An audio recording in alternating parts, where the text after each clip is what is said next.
இவங்களுக்கு எஸ்ஐஆர் பேசுவாங்க, உள்ள வந்தோடனே வேற ஒண்ணு பேசுவாங்க, பேசிட்டு வெளிநாடு செஞ்சிருவாங்க. இதுல பெரிய பிரச்சனை நான் எதிர்பார்க்கறது, நான் எதை பாக்குறேன் அப்படின்னு சொன்னா, கண்டனம் தெரிவிக்கணும் அப்படின்னா ஒருத்தர் மேல வேணா நான் குற்றச்சாட்டா சொல்றேன். தயவு செய்து பாராளுமன்ற கேண்டீன் காரனை மாத்துங்க, அவர் நல்ல சுவையா மனமா போடுறாரு. இவங்க உள்ள வந்தோடனே அந்த வாசனை பார்த்துட்டு வெளியே போயிடுறாங்க, உள்ள பேசவே மாட்டேன்றாங்க.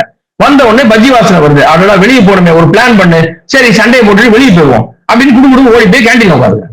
சோ இவங்களுக்கு என்ன உள்ள பிரச்சனை பேசவே இவங்க வரல. ஆக்சுவலா படிக்கட்டுல உட்காந்து பேசுறாங்க. வெளியில வர ஒரு எம்பியை பார்த்து நீ துரோகி எப்படி இருக்கான்னு கேக்குறாங்க.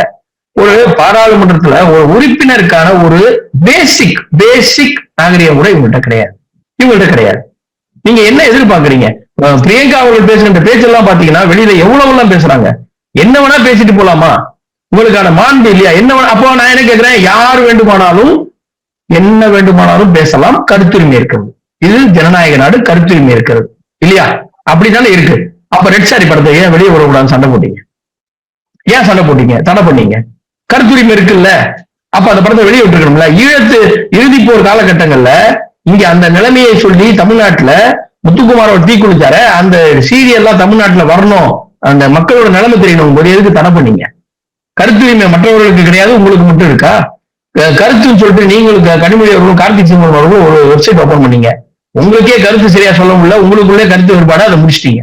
அப்புறம் நீங்க என்ன கருத்துன்னு வச்சு நீங்க என்ன பண்ண போறீங்க? அப்போ மக்கள் இங்க பேசவே கூடாது, இவங்க பேசணும், எது வேணா சொல்லணும், போயிடும். இப்போ எப்படி தெரியுமா, நான் குற்றம் சொல்வேன், எதிராளி ஆதாரம் தரணும். எதிராளி என் மேல குற்றம் சொன்னா அப்போ வந்து ஆதாரம் தரணும். இதுதான் இவங்களுடைய நிலைப்பாடு.